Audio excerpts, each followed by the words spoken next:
Jaya Gopi Jana Vallabha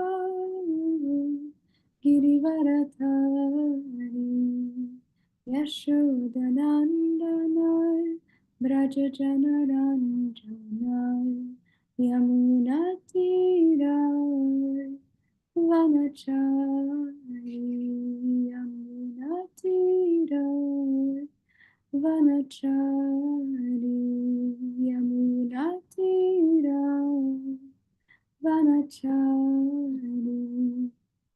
Krishna is the lover of Radha.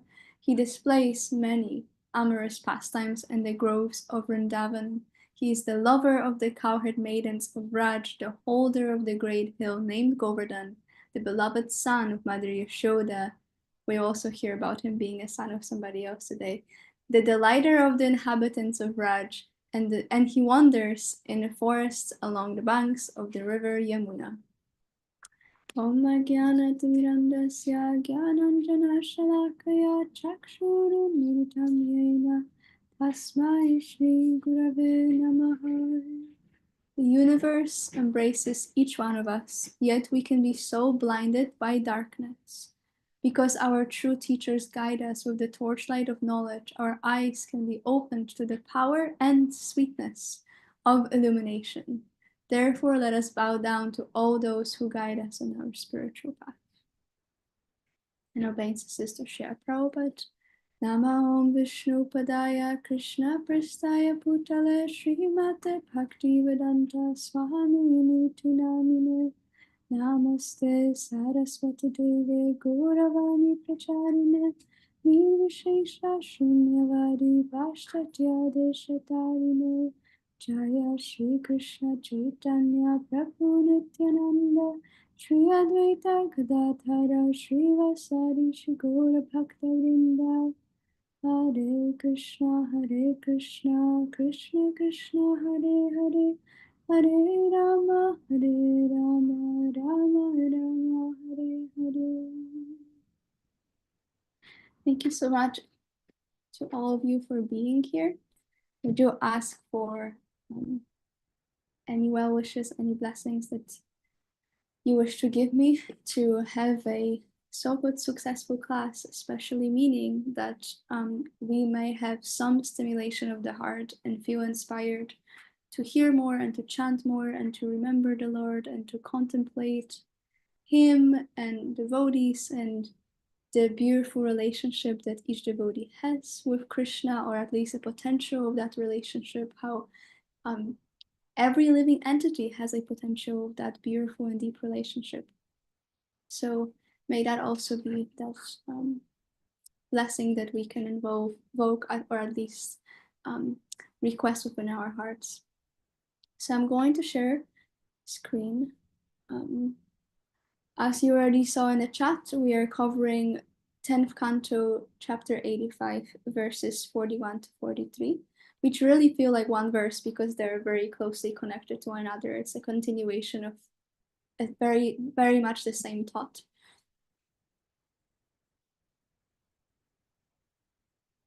So this is the verse. I also just saw this, which is Happy Akshaya Tritiya. Akshaya Tritiya is an especially auspicious day for giving charity. The greatest gift we can offer is spiritual knowledge, so please share the online database with as many people as you can. So that can be a part of homework for all of you today, or for all of us today, to see if we can share something from our beautiful Shastra with somebody else today. Daitya Danava Gandharva Siddha Vidya Drihacharanaha Yaksha Raksha Pishachascha Bhuta Pramadhanayakaha Vishuddha Sattva Tamyata Tvai Shastra Saririmi Nityam Nibadha Vairaste Vayam Chanya Chatadrishaha Kechanuda Papatavairena Bhaktya Kechana Kamataha na tatha sattva samradha sani kristaha suratayaha. Here are synonyms, translation, and purport by beloved disciples of Srila Prabhupada.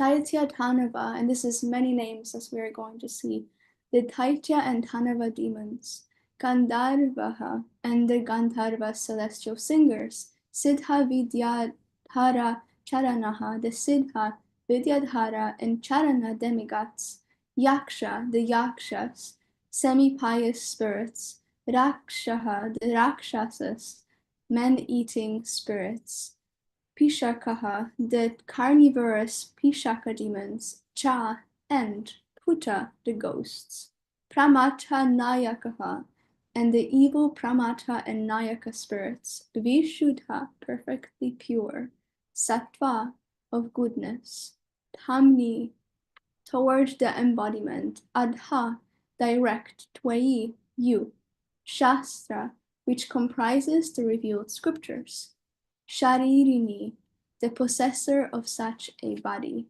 Nityam, always, Nibadha, fixed, Vairaha, in enmity, te, Vayam, we, Cha, also, Anya, others, Cha, and.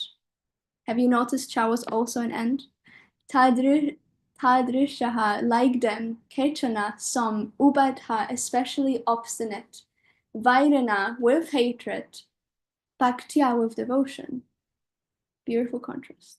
Kechana, some, Kamataha, rising out of lust, Na, not, Tadha, so, Sattva, by the material mode of goodness, Samradhaha, those who are predominated, Sanikrishtaha, attracted, Sura, demigods, Adayaha, and others.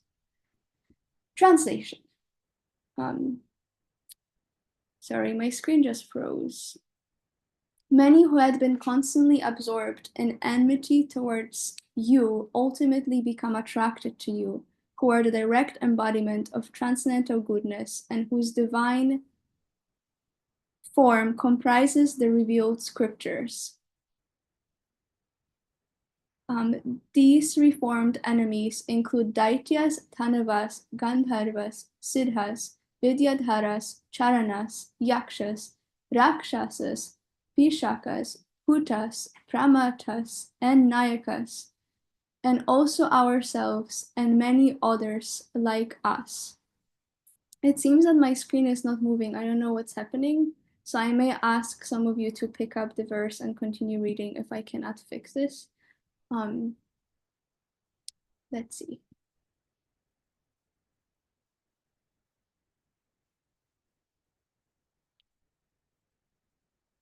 Okay, I'm going to share again. Hope that works.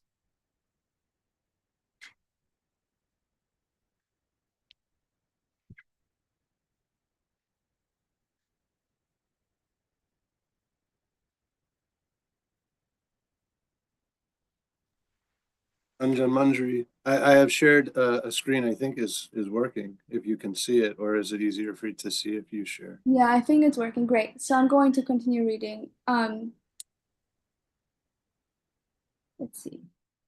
Some of us have become attracted to you because of exceptional hatred, while others have become attracted because of their mood of devotion based on lust.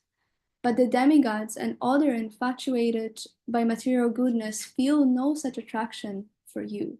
This is a very important point that is going to come out as well, which is the difference between those who are experiencing hatred or experiencing enmity and those who, in a way, maybe in our human calculation, are experiencing better emotions, as we may classify them. But it actually already shows that those who are attracted towards whether that's goodness or material pursuits, that's actually worse than having enmity towards the Lord. So here's purport. Srila Jiva Goswami explains this passage as follows. The Gandharvas, Siddhas, Vidyadharas, and Charanas are adversaries of the Supreme Lord when they follow the lead of the Daitya and Tanava demons.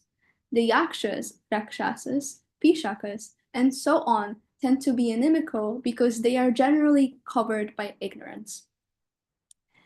There are some rascals in the pure mode of ignorance, like Shishupal and Paundraka, who are totally absorbed in meditation on the Lord as their enemy, and this fixed consciousness earns them liberation because they're constantly meditating on the Lord. Others, in a mixed condition of passion and ignorance, associate with the Lord with a desire for position and prestige. Maharaj Bali sees himself as belonging to this category. This is a humble statement by Maharaj Bali. Yet Lord Vishnu favored Bali by becoming his doorkeeper in the Saptarian region of Sutala, just as he favored the demons by killing and liberating them, and the Gandharvas by engaging them in singing his glories. So essentially, he truly gave them a profession that is really wonderful to actually glorify the Lord. On the other hand, the Lord awards sense gratification to those demigods who are proud of their being situated in the mode of goodness. Thus they become deluded and forget him. Which again is going to come back later, that as well, the mode of goodness is not the goal. The goal is devotion. So thank you for sharing the screen. So I want to speak a little bit about the pastime, as I tend to, specifically pointing some beautiful relationships going on. But the first thing that we are seeing is that Bhagavatam, which he or it, however you want to describe it, and always remembering that it's actually a divinity in the form of a scripture or in the form of a sacred text, is that Bhagavatam is often challenging morality or basic morality as we may perceive it, to show us a higher morality or supreme morality. And it's because it essentially flips things on its head for us to realize repeatedly that the most important thing is connection with the Lord, and it is having access to that connection which comes through devotion. And in that way, even in this passage and even in the purport and the translation, it already shows that something that maybe will be is surprising to us is that actually enmity towards Krishna is higher than a sense of ambivalence or a sense of pride that comes from doing things right. That actually doing things right or seeming to be like a sage, which is exhibiting the mode of goodness, whether that's feeling or experiencing steadiness or experiencing well-being and calmness of mind, that is still just a stepping stone towards actually cultivating devotion. And so in that way, we are having lists of groups and which have a very big spectrum of how they are mentioned. They are, it's a list that both contains demons or lineages which are very much focused on Krishna as their enemy, and it also goes to the other end of the spectrum, which is higher celestial beings or persons who are having cities or mystic powers, and essentially putting them together in this group of categories and almost analyzing their individual connection with the Lord. So that is really powerful in that way.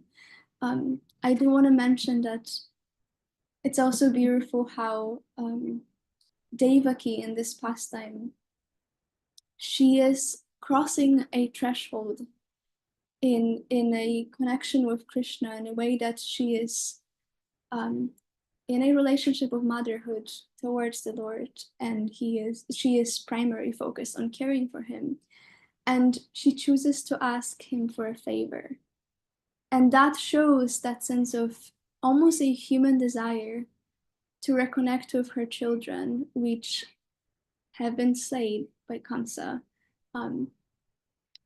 And she's having a desire despite, in a way, one may say, being the mother of Krishna, and despite having that relationship, that it's still somehow in her heart, and that's still, you know, a beautiful thing that she's experiencing, and she's choosing to ask him to facilitate that desire to reconnect with her lost sons.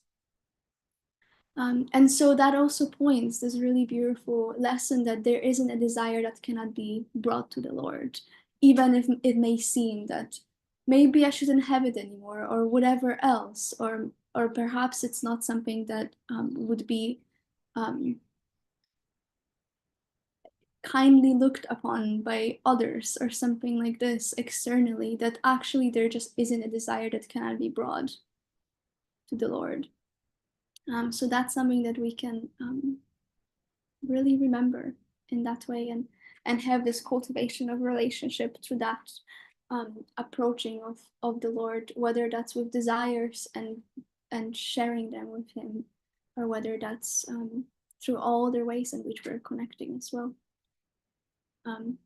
So that's really incredible to also see that in this pastime she's experiencing this relationship that essentially almost closes or completes a cycle in which she is able to breastfeed her children, which, as you probably know from a human experience, usually after a baby is born, the baby is invited to like latch on the breast of its parent, of its mother, and that is almost this first experience of closeness, earthside, between a mother and a child. And so she is having this desire and able to complete this cycle of like connecting with their children in this way, and then they are able to move on and kind of complete this relationship on a more spiritual level. And we have Bali Maharaj, who is now offering prayers and speaking with this very incredible wide perspective of relationships that the Supreme can have through different means of natures or different desires as well, or even ways of approaching him. And as we know, or as we may remember, Bali Maharaj had already interactions with the Lord in dwarf incarnation. And so now he's seeing Krishna in another form, which is also really special in that way, that he already had a relationship with the Lord Vamandev and is now interacting with Krishna and offering him prayers. So I want to bring us closer into the kind of breaking down of the categories, but first I want to make a point that, again, this is very much emphasized, that we cannot be ambivalent or neutral towards Krishna. And we may even have a response which is like, well, how can you be? But even in this list, there are persons who are pretty much not caring about connection with the Lord, but more so for specific material pursuit or other ways of pleasuring their own experience of the self. And so there is that emphasis that there is a need for experience with divinity. And as devotees, that is very important for us to repeatedly recognize, that we not only need to have a relationship with Krishna, which we already have in many ways, but we also need to become aware of that relationship, conscious of it, and to have an experience of it. And that the same Lord already has a relationship or has experienced kindness, or not experienced, has given kindness to personalities who have wished him not so well. And so that is again an entry into a prayer of a devotee, recognizing that that our Lord is so kind and merciful, and that anybody who approaches him with a desire of a relationship or is focused on him with that desire is going to come closer to him. So that also is our own way of feeling hopeful that our desires about that relationship can be fulfilled. And that brings me into a deeper question, which is, what mood or relationship do we want to cultivate with divinity, because each type of service is giving us an entry into a whole web of connections related to that service. And that is bringing us specific attractions and attachments that are serving in our spiritual journey. And that is recognizing that attractions or pullings of the heart are so important and they are blessings. And so, in a way, our sadhana is to chant, to hear, to associate with devotees, and through all of these practices, to also gain more and more attractions towards the Lord and to catch glimmers of our heart being pulled in different directions and being stimulated devotionally, to feel that that experience of closeness with divinity is actually becoming manifest and that we are able to truly feel it. I recently went to a Christian Vaishnava dialogue, which is organized by Rukmini Prabhu and Anuttama Prabhu. And one of the really important points that was so apparent between these two traditions was how much we need to go back to crying deeply on our knees, feeling the overflow of experience.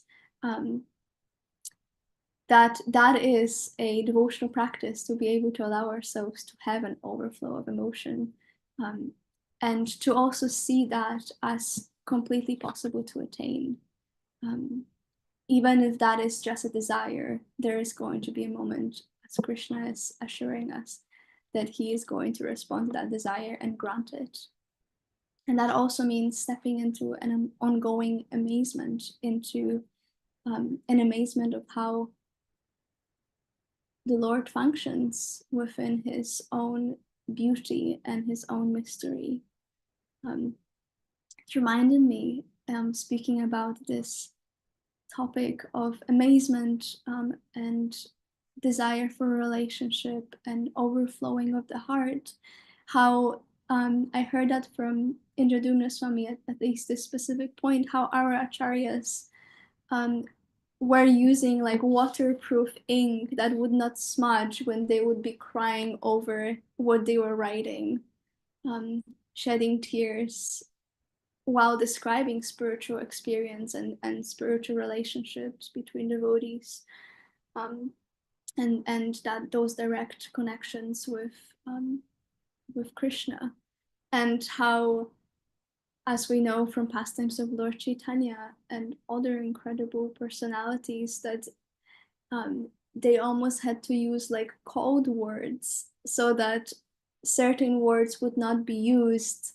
because certain words or certain names or certain images would trigger this like short circuiting of the heart and psyche in a way that they would no longer be almost accessible to connect with others, because they would be so in rapture of a spiritual experience of connection with divinity. And so they would almost just have this ongoing, the word that comes to me is a game. It probably is not the best word for it, but this ongoing agreement of like, we cannot use this set of words, we can use this set of language, so that we can interact and allow this person to interact with others, and in this way also allow them to experience and learn from them, because otherwise again they're just going to kind of go out of their own body in this beautiful ecstasy. And so in that way, this is a reminder that like this is the vision of our tradition, to really have that deep experience. So again, there are so many entryways into the relationship with Krishna, and it again is proving, this verse and this pastime, that it doesn't have to be ideal. We don't have to be perfect. We just need to cultivate devotion. And that needs to be the most important thing for us. Not that we are right, not that we are doing what we are supposed to, but actually that we are feeling and hankering for the connection with the Lord. So there are mentionings of Daityas and Dhanavas. They are both in nature portrayed as asuras, which is translating to, ungodly persons. They're also rivals of the devas, or the demigods, often depicted as cosmic adversaries of the devas as well. And so people who are, or not really people, persons who are trying to like really do damage, but they're really devoted to that.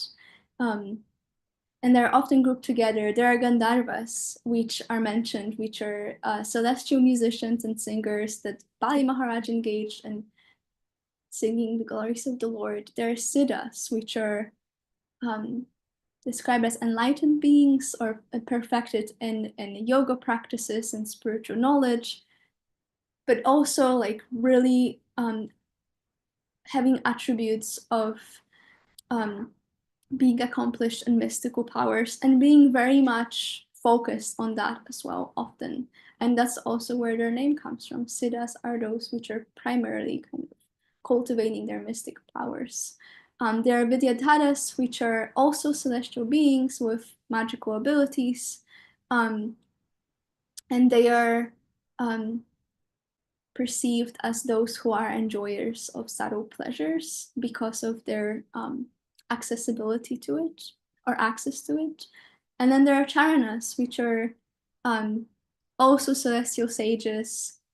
They're often singing glories of divine deeds, often seen in different assemblies of people attempting to come closer to spiritual experience. They are considered to be wise, respected for their knowledge and devotion. And then there are the categories which are like nature spirits or ambivalent beings. And so yakshas are considered to be nature spirits and like guardians of treasures and wealth. And they are often seem as benevolent or sometimes fearsome, but they are also associated with forests, mountains, and guarding treasures. And so that's as we probably know and have heard, there are so many stories in which there's almost like an air about being in a place where there's a treasure or there's some riches, and that essentially is associated with negative energies, and it's almost like commonly known around the world. Um, there are dark on or malevolent beings, which are rakshasas, which we are familiar with. They're described as powerful, shape-shifting beings. There are pishakas, which are flesh-eating ghosts or demons.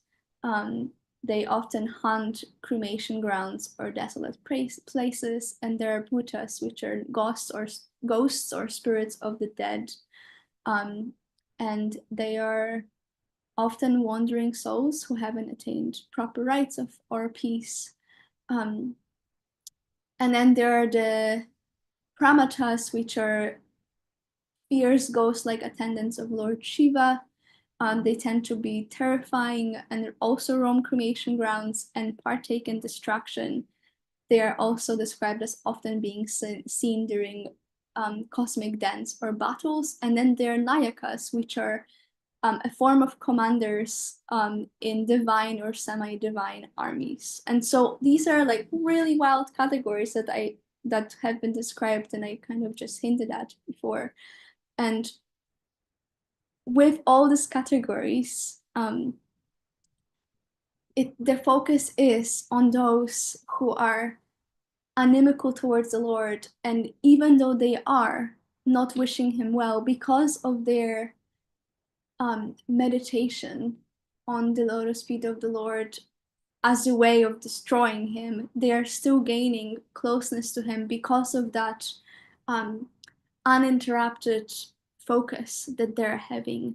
And that is a big lesson in a way that, again, it is first of all showing that each one of those categories, they still have access to the relationship with the Lord, even though they are ghostly beings or in many ways doing a lot of scary things to even hear about, but still they have a sense of access based on the vision that they're cultivating, or a sense of focus that they're cultivating. And it again teaches us how, which is not a focus of a devotee, but how this is still better than being neutral, or how it's still better than approaching Krishna for some material gain, which is very much focus of Srila Prabhupada, that he so much was focusing on going against material pursuit or asking for material pursuit, but actually focusing on the real fortune, which is cultivating the relationship with the Lord. So that is our invitation. And again, I go back to the question, which is what kind of relationship do we want to cultivate? And how do we do that? Because that is our focus. I want to end with verses of Shikshastakam 5 and 6, which again speak of an experience that we can long for until it manifests through the unlimited kindness of the Lord. Lord Chaitanya describes or expresses, O son of Maharaj Nanda Krishna, I am your eternal servitor, yet somehow or other I have fallen into the ocean of birth and death. Please pick me up from this ocean of death and place me as one of the atoms at your lotus feet. And so again, this is his very humble mood, but this is our true place, which is that somehow or other we have fallen into the mountains of conditioning, or at least I have, that I'm carrying. And yet I also know that I have my Lord, and our eternal relationship is through service, is facilitated through service. So I can remember this. And then the sixth verse, oh my Lord, when will my eyes be decorated with tears of love flowing constantly when I chant your holy name? When will my voice choke up? And when will the hairs of my body stand on end at the recitation of your name? And so it's again the desire that we can cultivate to have this experience and practice continuously with that desire, with that hankering, until it can manifest. Whenever it's going to happen is a perfect timing arranged by our Lord. So that's what I have for you. Thank you for hearing me, and I want to open up for discussion. Thank you.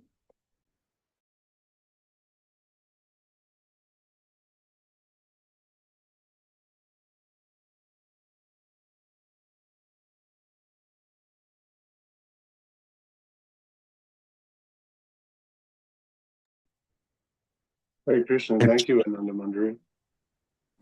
Does anybody have any questions? Just to comment on, I appreciate your final point that Krishna is going to arrange us, that awakening of devotion, that awakening of the different sentiments, if it's attachment or bhav or, prem. Wow, that's something, seems so far. But he will arrange it at the perfect time. So I'm hearing just like having that faith, that trust that Krishna's going to arrange at a perfect time. How can we cultivate that trust, that faith? Thank you so much for this question and for being present and hearing. I feel like one thing that we can do, and this is again why our practice is so much focused on chanting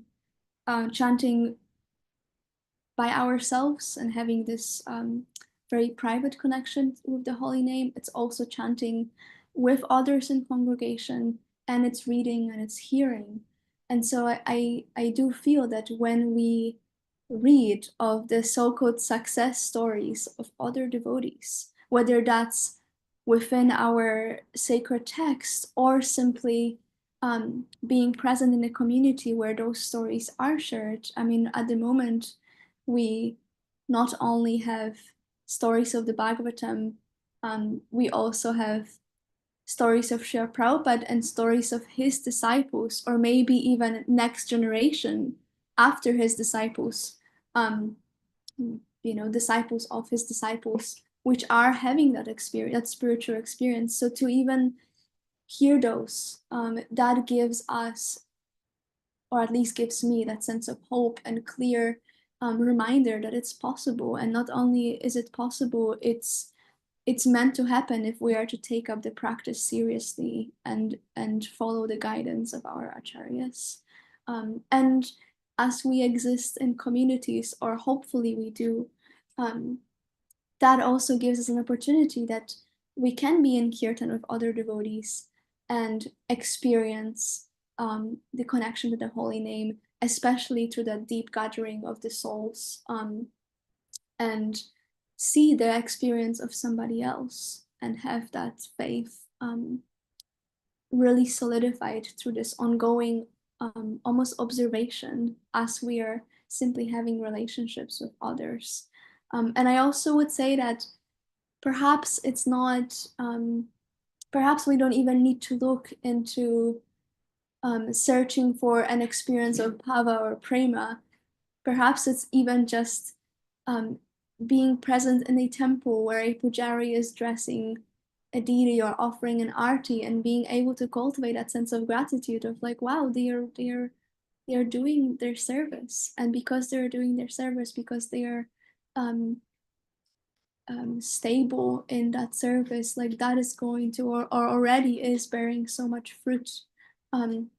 So I would even say let's look for small signs of devotion, because if there are small signs of devotion, that means it's going to grow too. And if there is a seed of devotion, then it's going to blossom as well.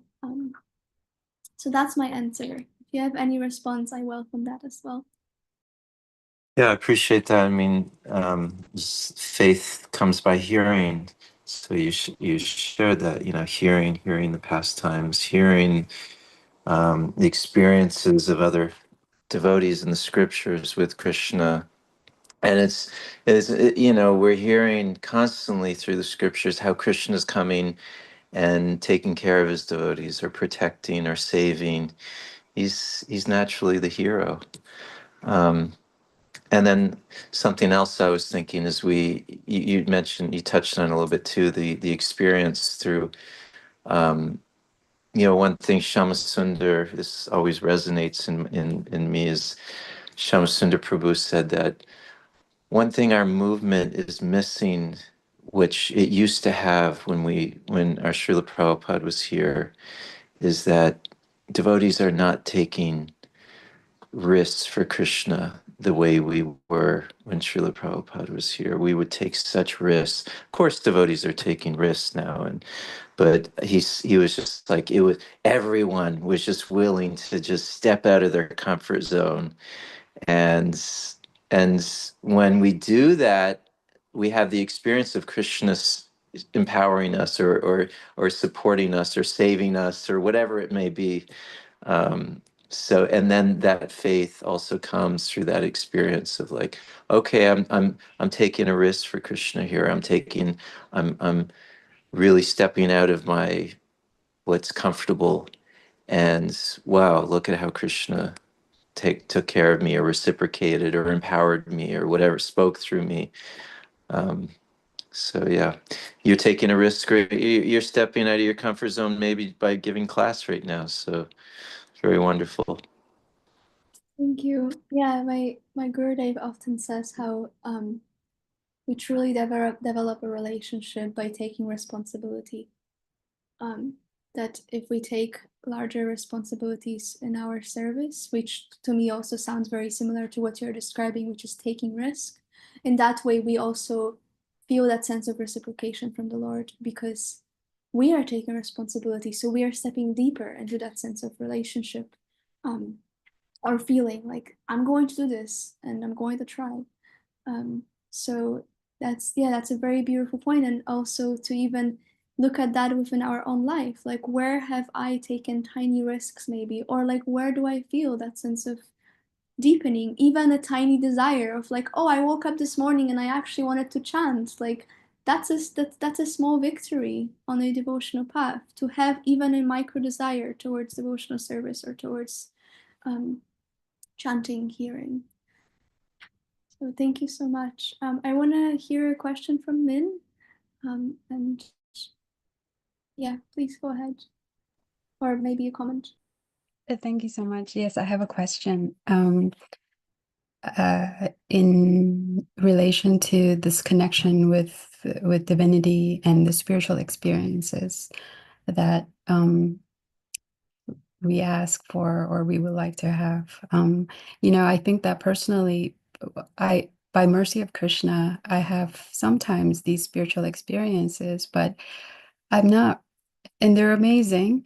But I tend to forget them, and I think that's because my mind is still so unpurified that I my mind becomes skeptical of these experiences once they happen the next day, a week later, a month later. And so in very small increments, I think it's helping me to build faith, but maybe not as much as it could, as it should. So I'm wondering if I'm maybe not receiving these spiritual experiences properly, maybe that's why. Is there a best way to receive them, and keep them with us once we experience them? Thank you so much. It's a very beautiful question, and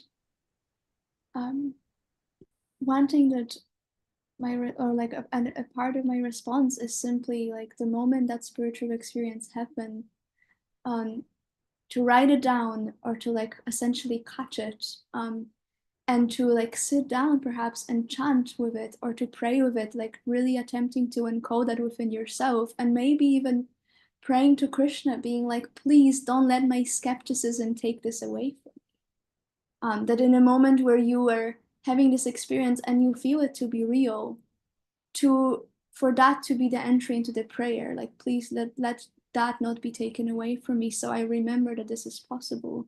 But another thing too is that we are cultivating a relationship no matter what happens, meaning that if we have an experience, that's amazing, and that's the goal of experiencing presence of the Word. But also, even when we are feeling dry, to still show up to our practices and chant is a practice of relationship in itself as well. So to put both of these things together, is it helping? Yeah, that's very nice. Thank you so much. Thank you so much. So now we are to meet Gregor Chandra, Learner Simhadev.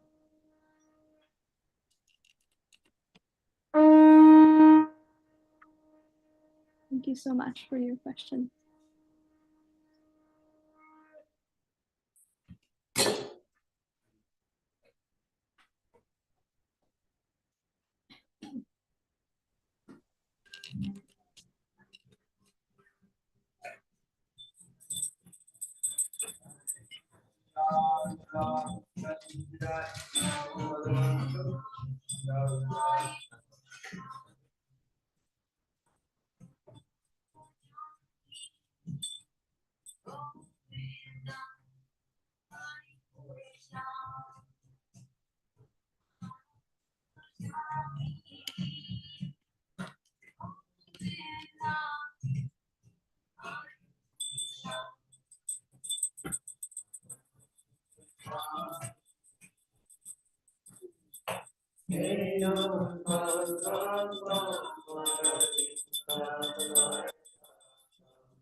Hare Krishna, welcome to the Afterglow. Wonderful class. Ananda Manjari left. Okay, we have spiritual experiences, but we don't brag about them. Right, Jeffrey Prabhu? Did I catch that? Right? I believe so. I don't know about bragging, but not to be proud of it, even internally. I think that that's an interesting point. The difference between being externally proud and internally proud is probably uh, a smaller rift than we generally imagine it is. Just because you don't speak about it, if you feel it, it's just as real. Because that relationship is with Krishna, and so he's going to know whether you say it or whether you think it, right? Yeah. Yeah. When was the last time you had a spiritual experience, Jeffrey Prabhu? I But don't don't know brag. Just I don't know if I can tell the difference. I'm really caught up in this Maya thing, so I see. Can I share my spiritual experience, the most recent one? we would love to hear it. Yeah. Please. Oh, sure. Yeah. I popped in to Harinam yesterday quickly after a very long day, and I put everything aside. I was in the back. I folded my palms, and I just chanted Hare Krishna with the devotees. And was that a spiritual experience? Yes. Am I bragging about it? Yes. It's very simple. It's simple for the simple. It doesn't have to be something super esoteric. Just chant Hare Krishna with the devotees, take prasadam. That's quite an experience, right? Adipusha Prabhu is about to give spiritual experience to the public by distributing prasadam on Srila Prabhupada's behalf.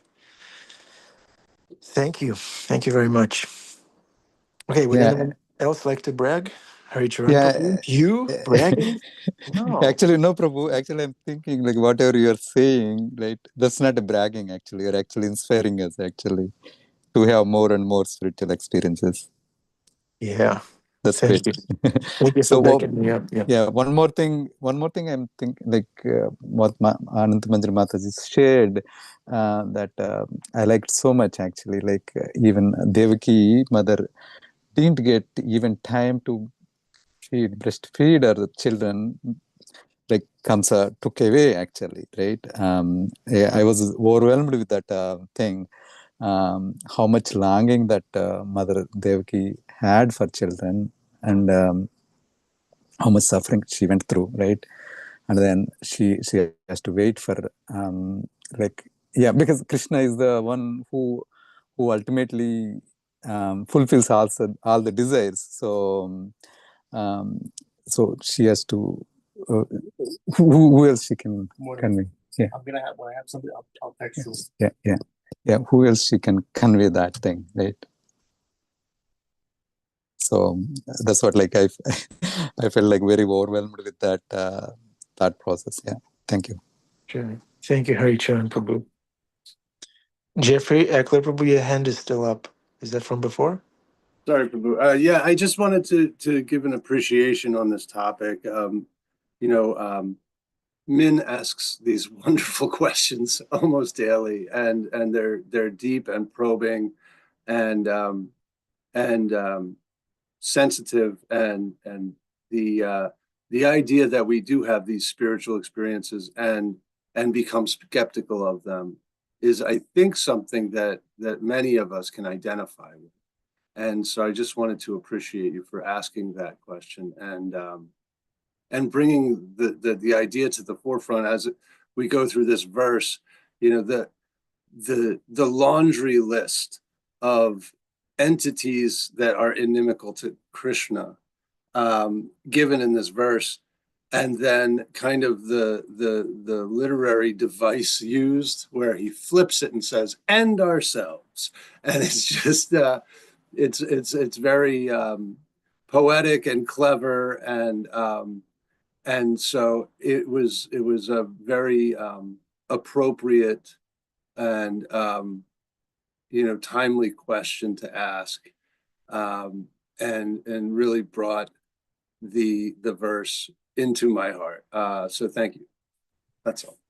Jeffrey, I wanted to tell you that I read your comments on the chat column, but I am so afraid of technology. Like I I can't really respond like by, with the I don't know, like respond to them because I feel like anytime I touch the computer, it feels like it's going to explode when other people are speaking. So, but I read your comment and I'm really appreciative.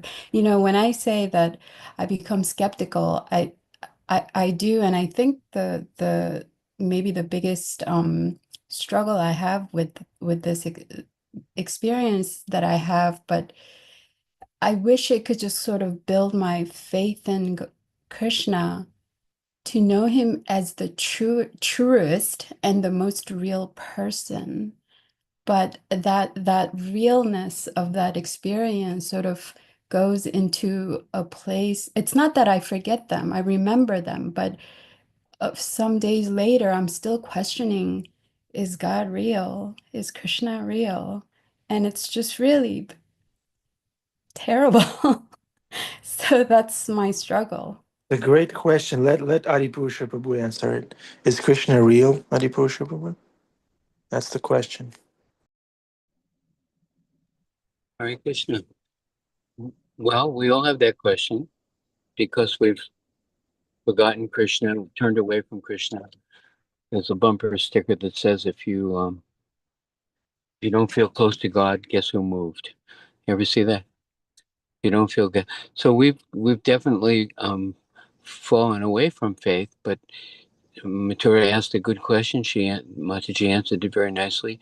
Faith comes by hearing, and then hearing, and then hearing, and gradually we're awakened to the fact that, well, maybe it's like that, and then at least we're hearing, and then gradually we begin to ponder it, and we begin to think, well, maybe that makes sense, and then there's a point when we have realization. And this whole class, such a wonderful, extraordinary class about all the different varieties of living entities, and the bottom line, like Mathura mentioned, yeah, Krishna's reaching out to all these people.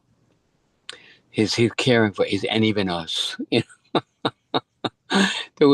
I had an experience with Bhakti Tirtha Maharaj. I don't know how much time we have. He came to visit us. We had a little preaching center in Philadelphia, and I didn't have a place for him to stay. So one of our congregational members had a townhouse near there, and she offered a room for him to stay. So I went there with him, and I was sleeping in the same room with him. He was sleeping on the bed. I was sleeping on the floor, and it was pitch black. And in the middle of the night, I sensed, I don't know how to explain it, I sensed there was a ghost in the room, that there was a spirit, and it was dark, and I was scared, and I was reached over to my bag, and I picked up the Bhagavad Gita and put it on my chest, and I was pitch black in the room, and I said, Maharaj? He said, yes, Prabhu. I said, there's something in there. He goes, yes, Prabhu, there's two of them. So he has a very gifted psychic abilities, and he began to speak to these ghosts. I couldn't hear what they were saying, but he was talking to them just like to anyone else. And I was amazed that, Krishna is so wonderful that no matter how fallen we are, no matter how, degraded quality of life we have, that he's reaching out to us through the devotees and directly to help us and uplift us. And so we hear this stuff, and then Krishna will give us experiences of that. And she's asking, how can I, Mataji gave that very answer, write it down, tell somebody else. Gradually there's a buildup to the point where our faith becomes stronger and stronger. It starts by hearing. Anyway, whatever I could share is a candle to the sun compared to this wonderful class and the other devotees' discussion. Well, glorious to Srila Prabhupada. Thank you, Adipusha Prabhu. The best way to invite miracles and epiphanies in our life is to sign up for some service, commit to some service. If you don't do anything, then there's no room for miracles. Nothing will happen. But if there's an adventure, like Adipusha Prabhu said yesterday, that if there's backbone, if there's commitment, then naturally miracles will happen. Krishna reciprocates. Yeah. Yeah. Thank you.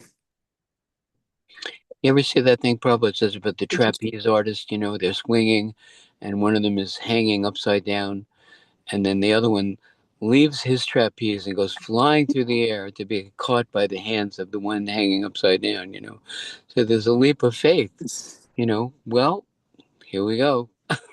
Krishna, are you going to catch me? But Krishna comes through again and again. It's so wonderful. Yeah, Krishna comes through. Absolutely. Great. Would anyone else like to speak? We can take one more inquirer. I had one little thing, just connecting all this is the importance of taking the next step for me and not comparing ourselves to somebody who's like maybe they're been a sannyas for 20 or 30 years and they're doing like these massive preaching programs and we're thinking, look at them and look at me. I'm just like living in my house and I'm scared to do anything.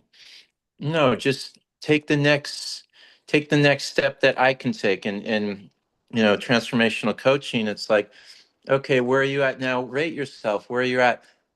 Okay, I'm at like a 5 out of 10. how can we bring that to like a 5.5, 1 point up, and like something doable?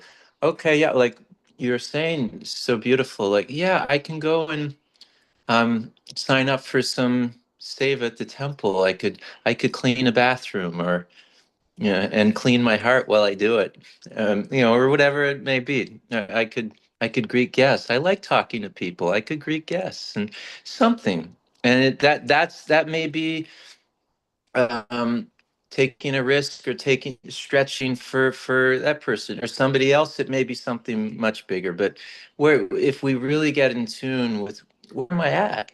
What's really real for me, and what's like that next step I could take. um yeah, and then we won't get discouraged, or even proud if we're comparing ourselves to others. If we're way above and we're thinking, look at what this person's doing, we can get proud, like you were talking, right? Or, oh man, look at what they're doing, I could never do that. I'm just gonna hide. Some thoughts. Krishna, it's possible to please Krishna. Not everyone is called upon to do great things, but any one of us can do some small thing with great love.